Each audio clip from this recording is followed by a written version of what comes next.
Welcome back to Just Truck It. We're on episode 9 talking with Tim Clark about safety.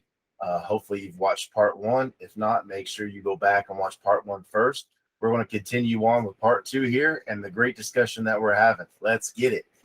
So what is the most common accident and what steps does safety take in dealing with an accident? So, industry wide. So let me turn this. Sean, what do you think is the most common accident? I'm going to say non-preventable parking lot accidents that involved objects that because you did not get out and look. Yep. Absolutely. That you did not see, whether it be high, lines or it be poles or. So I don't know what that means. Like wires, like wires going from pole to pole.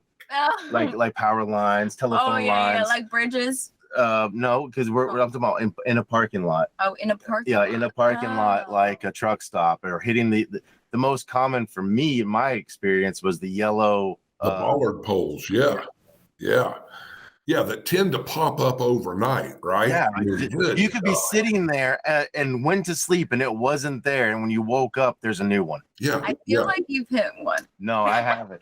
But I just heard the excuses. No, that's right. But you're absolutely right.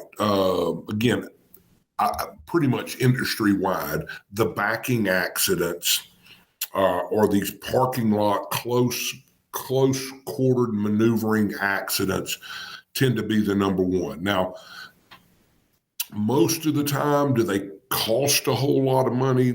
No, but it's still an incident, right? For the most part, and you're absolutely right, you said it, and we get tired of hearing it, but GOAL, GOAL, get out and look. And again, it's not the most convenient thing to do sometimes, right?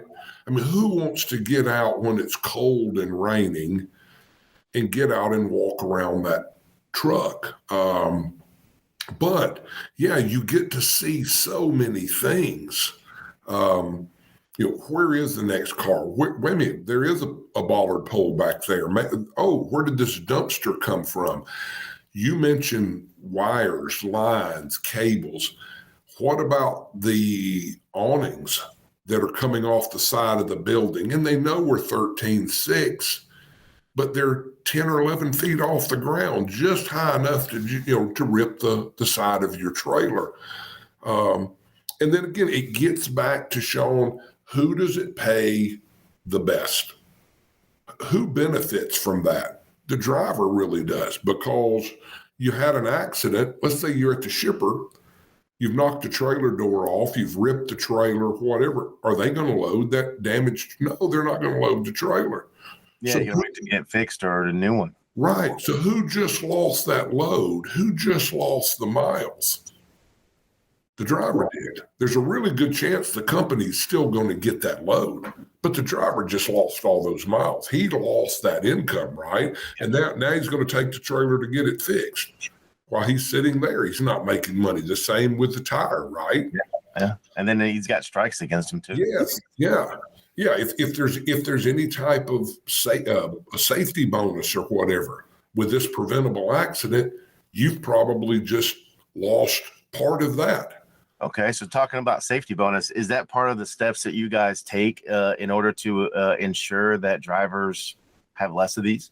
Well, so it's a great incentive program, right? And again, at the base of this is just do it the right way. Y'all know, we know what to do. Let's be safe.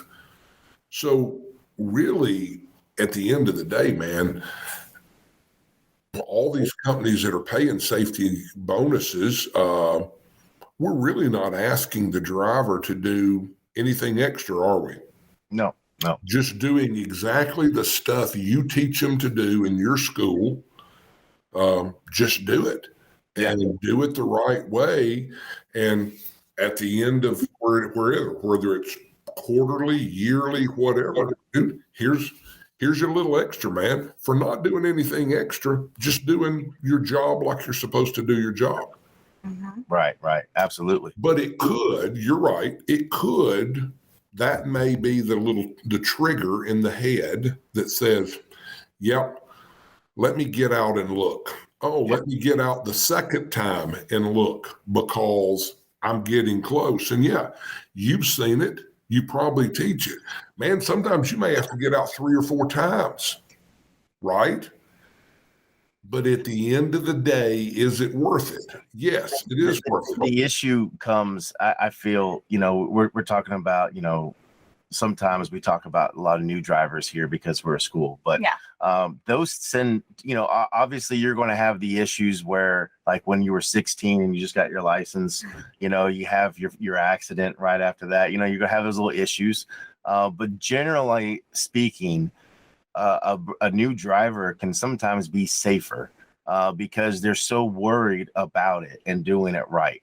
And then you have that period of time after their first year where they've gotten even better.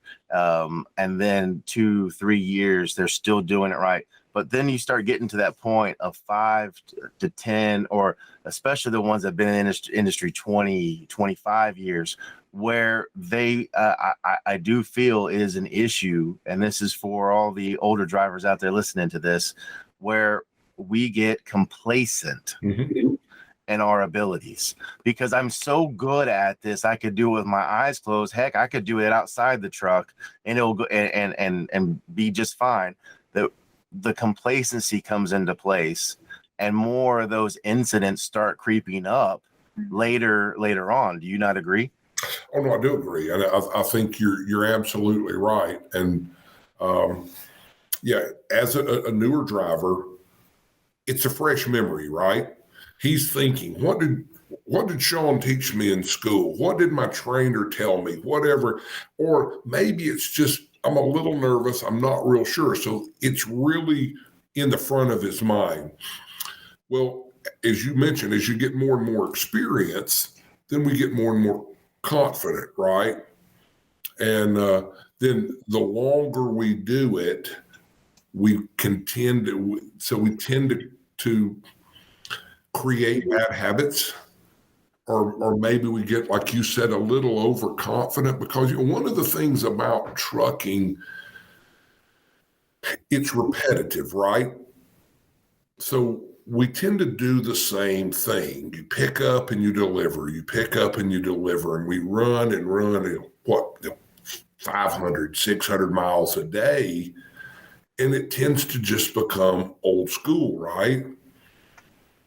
So that tends to make us, the longer we do that, we just build a little bit more confidence and we relax too much. And so that older driver really has to make some mental notes about, what am I doing here? Am I doing this right? Yeah, I know these people are watching me. I've been driving for 30 years. They're going to think I've just started. But yeah, I'm still going to get out and look, because at the end of the day, it really benefits him, right? Your paycheck, your bills don't adjust themselves when you've had a bad week or you didn't get that safety bonus or whatever. Oh, preach this right here. Preach it. Say this again and again right here. Yeah. So life still happens, right? But again, we got to do it. We've got to do it the right way. And we get into bad habits. Let's say not, because we're talking about goal. So let's say you don't get out and look. Okay. And Sean, it may work and work and work and work and work until one day it doesn't work. Yeah, and when it doesn't work, it usually comes in threes. Yeah, and it's too late then too, right? Yeah. You can't reverse time. You just backed into that pole. You just backed into that car. It's a preventable accident. So it doesn't matter what you've been doing or how well it's been working. Same with speeding. You keep speeding through a certain speed zone until the one time you get caught, right? Yeah. I had a driver who, he'd been driving for, 20 plus years, and great guy. I'm talking about amazing, nice guy. However, he felt complacent because he was a little bit larger in size, because he didn't want to get out. It was getting lazy, and he felt he was that good. And he hadn't had any issues in years and years and years. So first thing up, he hit a rock that was, an object there with the steps, so there's a small incident. Then the next thing, he hit wires behind him, that were going to a pole. He backed too far, and it was like all within a week, these things just happened. It was 3 of them, just boom, boom, boom. And now he's about to get, fired and let go because, there's too many incidents at one time. And now, hey, we might have to let you go. And it's like, whoa. I've been such a great driver this whole time. Why all of a sudden now? Well, it's because you're becoming a liability out there because you're getting too complacent. Sure. Yeah. And you're absolutely right. And I hate to say it's because it's not really. We like to look at things holistically, the whole picture, the whole body of work. But to some degree, as we were talking about risk earlier, you do have to kind of, what have you done for me lately, or what has happened, what has been done lately, and if you start getting some tickets, some write-ups, some accidents, and it comes all in a really short period of time. Man, what's going on? Yeah, it's just one bad accident away. Absolutely, yeah. Yep. So, talking about, some of these things, maintenance, I know it's not your department's safety, but what does it play into safety? A lot. It's part of CSA, of course. Vehicle maintenance is one of the basics. As we talked earlier, brakes, lights, and tires are one of the most common type vehicle maintenance violations that are out there. But at the same time, we work, and most of the time, safety and maintenance do work really well together. And in fact, just a plug, for something for your drivers to look for is look for companies where all of the departments really work well together. If you can see that going forward, but what kind of equipment? So when maintenance is ordering the truck or whatever, what are we putting on the truck? What does this new technology mean for the drivers? Are we going to have to train them? So, again, as technology's coming out with whether it be, lane keeping assist or whatever, or the automatic emergency braking systems, well, you don't want to just put a driver in that doesn't know how it works, right? So many times the training falls back under safety. You do want to work, really close with them, as far as, maybe speed, governors, speed limiters, what is that? And so on and so forth. But, and maintenance can also prevent accidents. Obviously. Without a doubt. Yes, without a doubt. Yeah. Now, since we were talking about accidents, so how do accidents, alcohol, drug testing, all of that type of stuff? Post-crash procedures. Oh, that's what that is? Yeah. Post-crash procedures. Say that. So post-accident testing, right? So how do post-crash accident, procedures, how do those work, right? Yeah, and how does it affect the driver in the future if they wanted to leave? Okay, so you've got a DOT recordable accident, right? Okay, so you've got a fatality. You've got somebody that had to be transported away from the scene for immediate medical services, or any vehicle has to be towed due to disabling damage. If one of those three happen, it's a DOT recordable accident. Got it. So if there's a fatality, okay, you're going to get drug and alcohol tested, okay? Doesn't matter. They're not talking about preventability or whose fault it is. If there's a fatality, it's going to happen, all right? Or if it's the tow or the injury and my driver got cited for whatever, speeding, following too close, whatever, then we're going to have a post-accident drug and alcohol test. Does that make sense? Yep. So those come into play on a DOT recordable accident. Then Priscilla, you ask, how does that affect? Well, if you're positive, really in anything, whether it be a random, a pre-employment, reasonable suspicion, or post-accident, if you're positive, now your name goes into the clearinghouse, right? And whenever you try to go get another job, it's going to come up and it's going to say driver's prohibited. His status is prohibited. And no one can hire you now. Nobody can hire you until you go through that substance abuse program, right? You go see a substance abuse professional. You've got to clear that. You've got to do that. Then you've got to have a negative return to duty test. Yeah, and don't they test you 5 or 6 times every year following that? Yeah, it depends. And they can go up to, I think, 60 months of follow-up testing afterwards. Yeah, and it's immediate. So it's not planned. It's not. It's just that's that they can say, hey, here it is. Boom. I want Sean tested, and we've got a certain amount of time. So because of those rigors, they're showing you. There's trucking companies out there that are very reluctant to hire a driver, even though he's successfully completed the SAP program. Just because driver less money because of your supply and demand concept and anything. You're begging to have a job. Yeah. So because you're begging, I don't have to pay you as much because I can get other drivers. Correct. Yeah. And so the clearinghouse started January 6, 2020, right? Mm-hmm.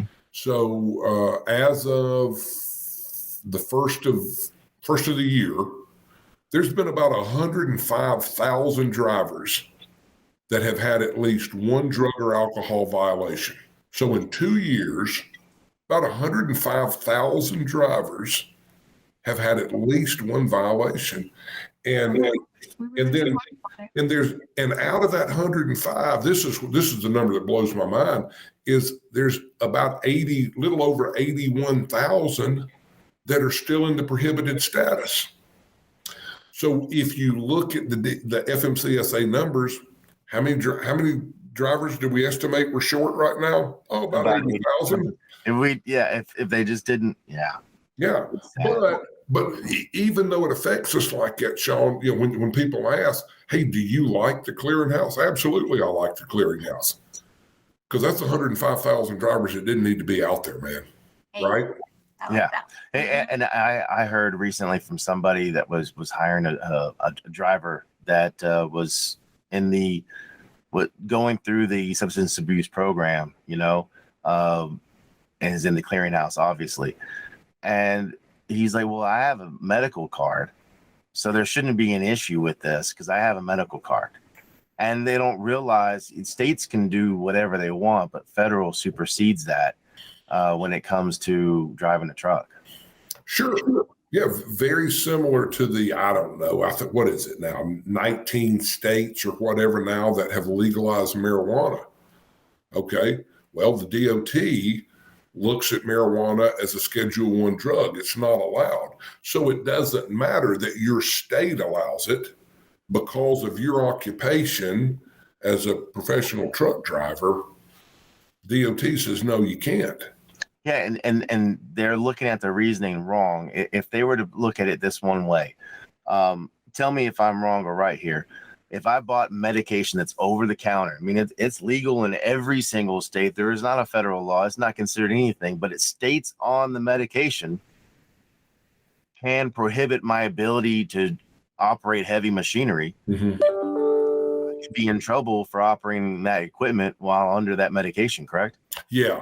Yeah, absolutely. Yeah, you don't ever, again, you just don't want to be that person. Okay. Right. So if that little thing right there, then why would a medical card, matter whether it's legal or not? Because it, prohibits your ability to operate that heavy machinery. Yeah. Same thing as alcohol. Alcohol I could buy at the store today, anywhere. However, I can't have it when operating a vehicle. Yeah. When performing a safety sensitive function. So again, in my past, I've had people say, hey, I'm taking my 10-hour break. Can I drink? No, you can't, because you're still performing that safety sensitive function. You're still in charge of that truck. Yeah. And then even if you're at home, you have so many hours leading up to when you're supposed to be performing a safety sensitive job that you can't even drink. Yeah, correct. Yeah. Or drinking, you mentioned earlier, can driving your own personal vehicle. Yeah. So let's say you get DUI in your own personal vehicle. So many trucking companies can't do it, man. Not going to do it. Yeah. So many. So really the list. Yeah. So much of it now, Sean, is, are you making the right decisions? Mm-hmm. Whether it's driving, not driving, we didn't even get into a lot of, CSA, that kind of stuff, the unsafe basic and all of that, with its 45 or so different violations just in that one basic alone. But, we make decisions, drivers make decisions of, speeding, or following too close, or using the phone, or not wearing the seatbelt.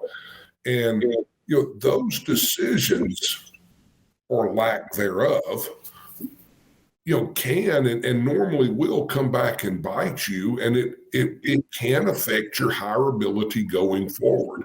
You can work yourself right out of a career by making some really bad, stupid decisions. Yeah. Makes sense. Yeah. So, since we're talking, like that about what can happen like that, what advice do you give to not only the new drivers coming into the industry, but current drivers? What advice do you give to drivers that can help them, be successful? It all kind of just goes back in a nutshell to just do it the right way. Be the driver that you are. Okay. You were trained. You went through special training. And we know in our industry that we're held to a higher standard, right? And mainly that is just because we pose a bigger risk because it's a bigger vehicle, right? Right.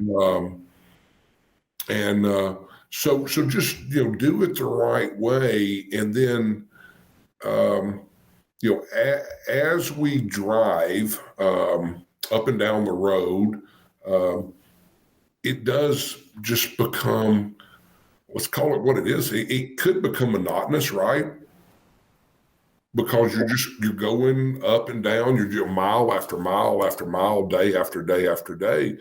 And it can lead to some complacency. It can lead to some bad habits.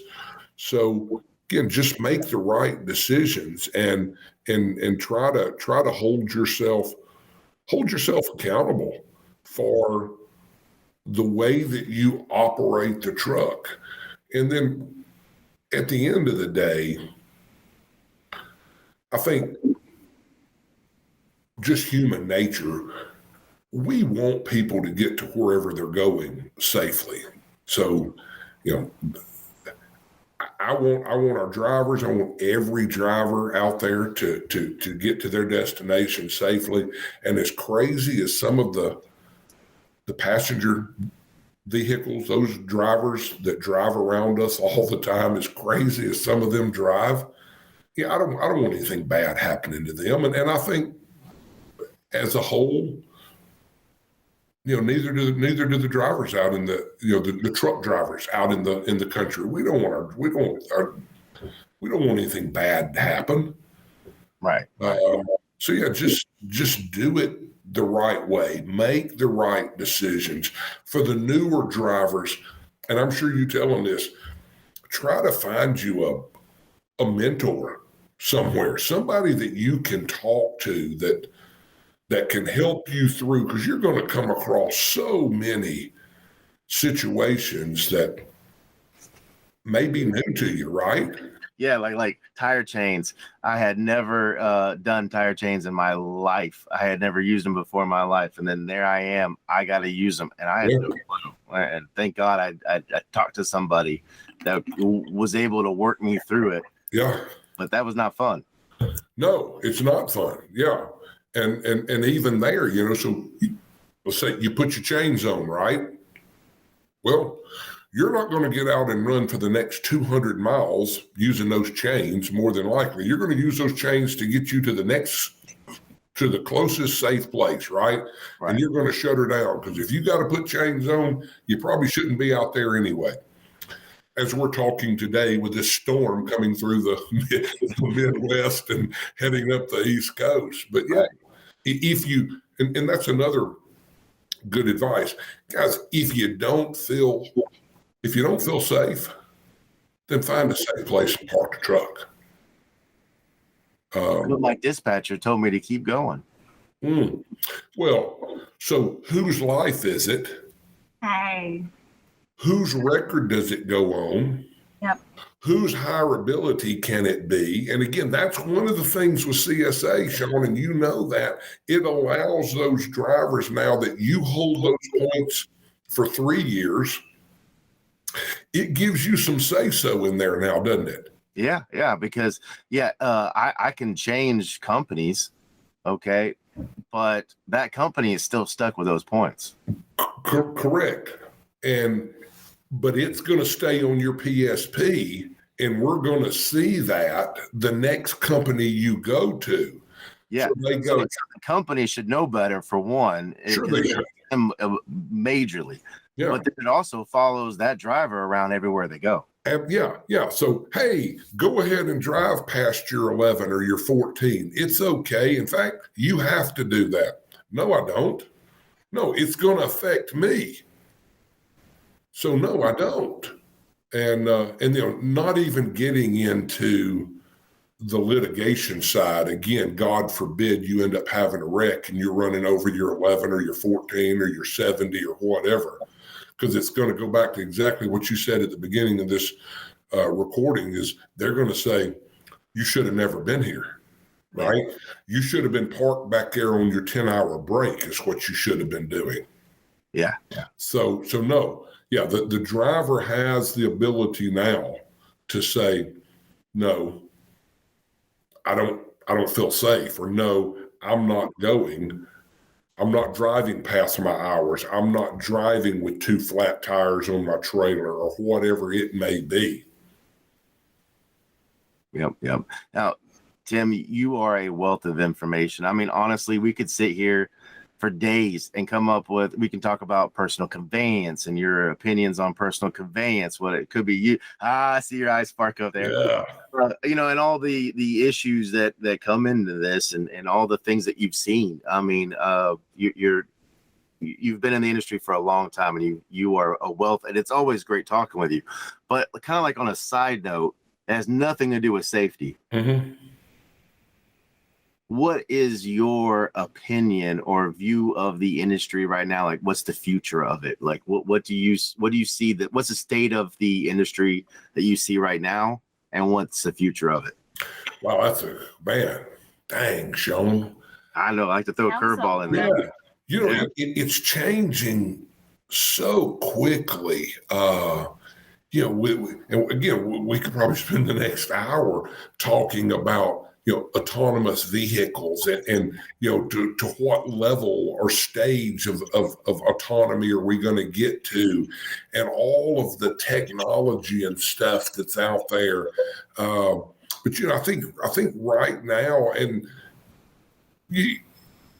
it's a for a driver, for even an incoming commercial motor vehicle operator,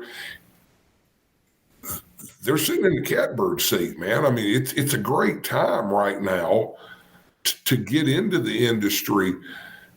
But a couple of caveats is, but then it's crazy out on the road, man. Yeah. My heart goes out to our truck drivers of the world with who they're having to share the road with, and but you're right. The caveats, the pay. I mean, in the last 10 years, 10 years ago, the pay had not changed for 30 years. Yeah. It was always the same. And then it slowly crept up a little bit. But here in the last 2 years, I want to say 20 to 30% increase in pay. It's in been just nice. years than in the last decade. Yeah. So, I mean, it's been great. But then you have, like you said, autonomous trucks. That gives the driver the ability to just, in the future, sit back and have an easier job. I mean, in reality. Do you see how his face is lightening up? He's like, I think I'm about to go back into right. driving. I mean, me and you come from the old school days. I mean, I'm used to, flatbed, getting out there and strapping and tarping and chaining and shifting gears and everything. Now it's a situation where in the future, you're pretty much just sitting back and relaxing in the future and making sure that everything works right. You're just there I tell everybody it's like a locomotive or a plane. I put it on autopilot, and there's still got to be a pilot in the airplane for not only insurance liabilities, but also, just to make sure everything works right. There's other things that have to be done. You can't put on autopilot. They still have not figured out, and they have the hardest time figuring out connecting the airlines to trailers autonomously. You can't do that. Opening the doors, certain things have to be done with the driver in there. So it puts you in a position where you're going to make good money and have a really easy job. Sure. Yeah, I think you're right. And, before we go to, there's so many questions to answer before you go to 100% autonomous or autonomy is, from fueling to all of the stuff, if there's nobody in the truck, who fuels the thing or whatever. But yeah, the driver's in a good place. Trucks, the trucks are so much nicer now. The accommodations, the stuff that we've put in them are so. My gosh, man! I drove a '96 the other day. It's a great truck. I'm talking about this truck is one. I mean, metal, solid. You could beat the heck out of it. It's still going to run. But hey, it beat the heck out of me too. My back, I felt like like doing a jackhammer for 3 hours. If you just stop it, you're still, moving. I got out of the truck, still feeling that. Whereas that new 2020 outside, it's like a Cadillac, Right. Yeah. Jeez. Yeah. So I think we're going in a it's going to be okay. And with the supply chain issues and so on and so forth, I mean, we've got the guys you're teaching, they've got a job, man. Yeah, it's a great time to be a driver. Yeah, as long as they'll just do it the right way, and that's the key. Yeah, and make good decisions. Yeah, good decisions. Do it the right way, and take the extra step. Yeah, take the extra time. Again, is a 15-minute pre-trip going to ruin your day? No.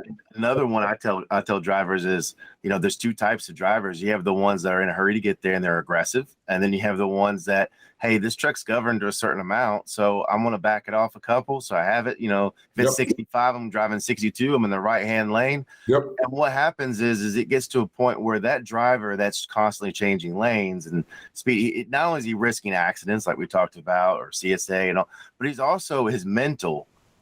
He's wearing himself out or herself out and stressing themselves out. Okay. Right. And at the end of the day, when they pull into the truck stop, and they're fueling the truck up, and then here comes that driver that was in the right-hand lane, 5-10 minutes behind him. Was it really worth that time to stress yourself out and risk the safety issue? Yep, I agree 100%. Yeah, you're absolutely right. Yeah, more times than not, you didn't make up that much time. You may have perceived that you did, but in reality, you really didn't. No, I mean, you really, to save that kind of time, you got to be going, if it's a 70-mile-an-hour zone, 100, and it needs to be more than 1 hour. It needs to be for hours. Yes. To save a lot of time. That actually is significant, but that's super dangerous. Well, yeah. What's 4 miles, 2 miles an hour, or you see the trucks where one goes half a mile faster than the other. So you're just going to stay there for three miles. Yeah, that's got right. to figure out how to get in front of you, Yeah, you're absolutely right. So, you just don't make up that much time. No. Yeah. Well, Tim, it's been amazing. We definitely need to do this again and break down some other areas, especially, logbooks and, CSA. I would love to talk to you more about that. But yeah, I mean, what did you think about it? No, that was so informative. Jeez. Thank you. Yes, you are so knowledgeable of this field. Thank you. And if you see him in person, this man is a gentle giant. He seems like a teddy bear right now, but you see him, he towers over me, and his hands are like, take two of my hands and put them together. Really?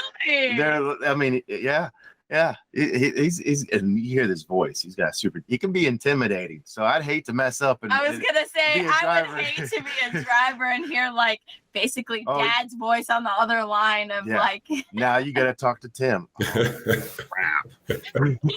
But in reality, he's such a great, gentle, caring individual. So thank you. Appreciate the time. I need to come see you soon. Yeah, absolutely. You're welcome anytime. And Chris, tell Chris he needs to be on here soon too. We appreciate all the support. Yeah, we'll pressure him. Peer pressure, buddy. That works. Yeah. That works. Well, all right. Talking to you. Nice talking to y'all. Look forward to the next time. Yeah. Well, that concludes this episode. We wanted to give a special thank you to Tim Clark as well as Big G Express for coming on here and talking all about all this information. We have many more episodes to come. Make sure you like, subscribe, and follow us to be able to see those instantly. You can also stay tuned to our podcast so you can listen to these videos as you're driving to work or whatever. You can hear them if you don't have the time to sit down and watch these videos. So watch those as well. Link for that's below. Thank you and have a great day. And don't forget, just truck it.